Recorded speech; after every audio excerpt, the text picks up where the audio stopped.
Pernah kepikiran nggak, di dunia kerja tuh ada satu kekuatan yang nggak kelihatan, tapi bisa banget nentuin nasib karir kita. Nah, hari ini kita bakal bongkar biaya tersembunyi dari kekuatan itu, ego kita sendiri. Coba deh, jujur sama diri sendiri sebentar. Ingat-ingat lagi rapat terakhir, atau waktu lagi diskusi panas sama tim. Pernah nggak sih terlintas di kepala, kayaknya gue deh yang paling ngerti di sini. Nah, perasaan itulah yang bakal kita kulik bareng-bareng.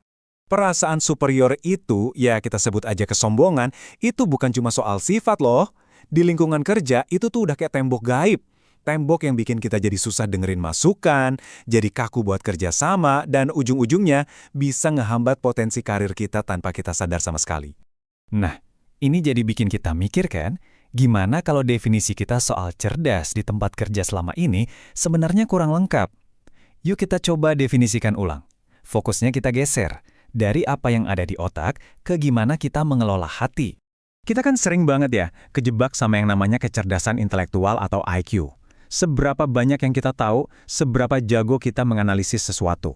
Padahal, ada sisi lain yang seringkali jauh lebih nentuin, yaitu kecerdasan emosional atau EQ. Ini bukan soal apa yang kamu tahu, tapi bagaimana kamu ngelola diri sendiri. Gini deh, orang dengan IQ tinggi mungkin bisa bikin strategi paling canggih, tapi orang dengan EQ tinggilah yang bisa bikin seluruh tim mau jalanin strategi itu. Mereka tahu kapan harus ngerem emosi, bahkan kapan harus mengalah sedikit, demi tujuan yang lebih besar. Terus, kapan sih ujian yang sebenarnya datang? Jawabannya, bukan pas semua lagi lancar-lancar aja dan kita dapat pujian. Ujian yang sebenarnya itu justru pas ide kita ditolak mentah-mentah, pas kita dikritik pedas di depan banyak orang, atau pas proyek yang kita pimpin gagal total. Disitulah EQ kita benar-benar diuji. Coba bayangin situasi ini ya. Kamu baru aja presentasiin ide brilian yang kamu siapin semalaman. Terus, tiba-tiba seorang kolega nyeletuk, "Jujur ya, ide lo masih mentah banget." Gimana rasanya? Darah langsung naik ke kepala kan? Pengen langsung balas dengan daftar kelemahan idenya dia? Nah, persis di momen itulah ujiannya. Sekarang, coba jujur lagi sama diri sendiri. Kalau lagi dikritik, apa sih dorongan pertama kamu? Langsung pasang kuda-kuda buat membela diri?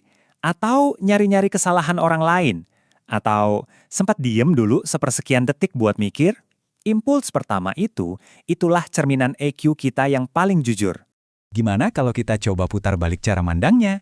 Kritik itu bukan serangan, tapi justru sebuah kesempatan. Kesempatan langka buat kita ngaca, buat refleksi diri. Anggap aja setiap masukan pedas itu sesi latihan di gym mental kita, buat ngelatih otot kesabaran dan kontrol emosi, biar makin kuat. Oke, konsepnya udah dapet nih. Pertanyaan selanjutnya, gimana cara ngelatihnya?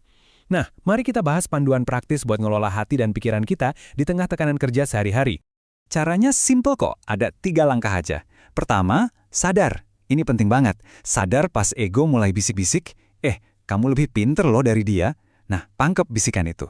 Kedua, respons. Pas emosi udah mau meledak gara-gara kritik, tahan dulu, ambil jeda. Kendalikan omongan sebelum keluar. Serius deh, satu tarikan napas aja bisa nyelamatin kita dari drama seminggu di kantor.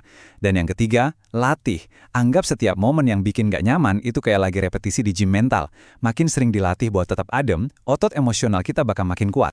Terus, hasilnya apa sih? Buat apa repot-repot begini? Ini bukan cuma biar kita tenang sesaat ya.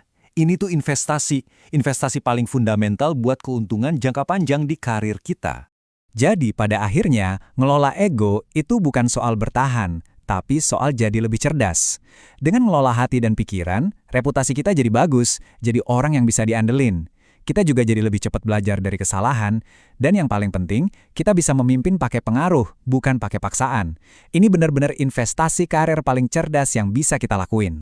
Jadi, besok pagi nih, pas siap-siap mau kerja, coba tanya ke diri sendiri.